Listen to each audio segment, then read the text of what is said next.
We now move on to improving impact in small charities for 0 to 3 paid staff. And it's my pleasure to invite up Caroline Taylor, who's the Chief Executive of the Essex Community Foundation.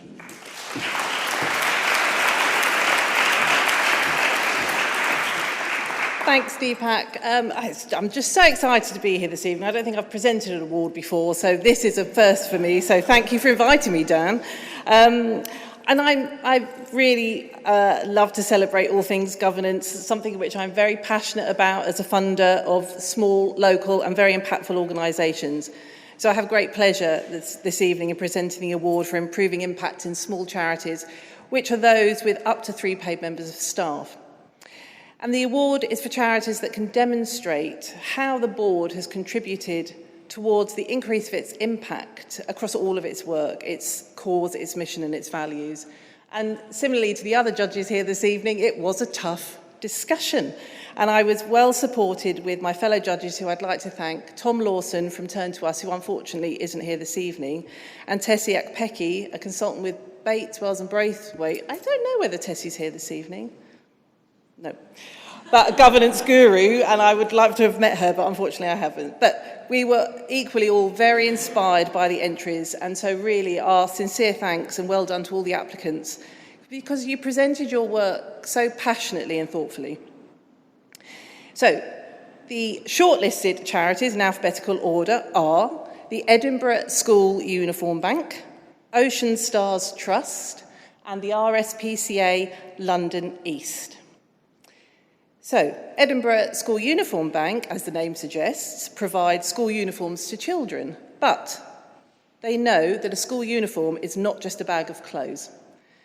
It was an eye-opening visit to a school to discuss how the charity could help support the needs of their students that really changed the way that trustees viewed the success of what they were achieving. The judges were particularly impressed by how the organisation really rewired itself in terms of delivery and decided to devolve decision-making and distribution to partners for greater impact. Our next shortlisted organisation is Ocean Stars Trust. Working in Sri Lanka, this small organisation believes passionately in the importance of early years development and operate 30 preschools across the country. The judges were impressed. They really punched above their weight with a solid theory of change that clearly helped the board to develop a clear vision for the future. Their use of data to guide strategy and to influence policy making, we all felt raised the bar and sets examples for other boards to follow. And lastly, RSPCA London East. I think it's safe to say that we all know what the RSPCA does. Kittens.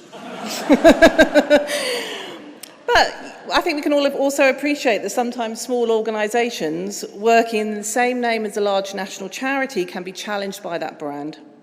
And this was a small local organisation that took hold of its own future, bringing it back into local trusteeship and essentially starting from scratch.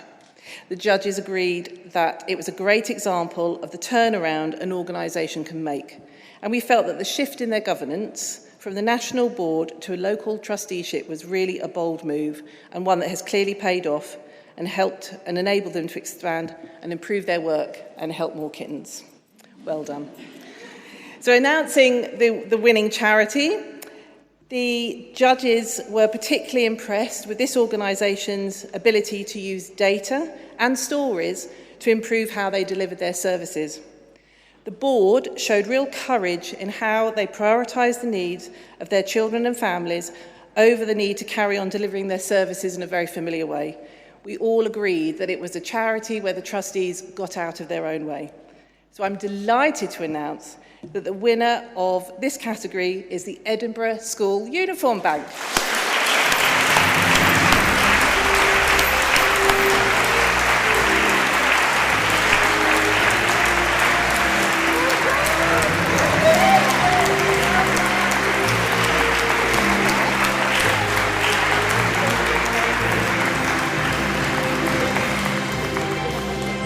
Hello, I'm the chair of Edinburgh School Uniform Bank, and we really didn't think we were going to win.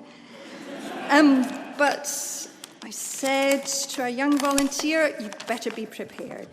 So, thank you so much for this award.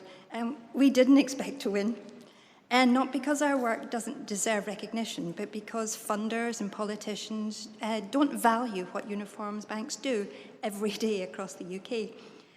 The invitation to this event illustrates why our work matters.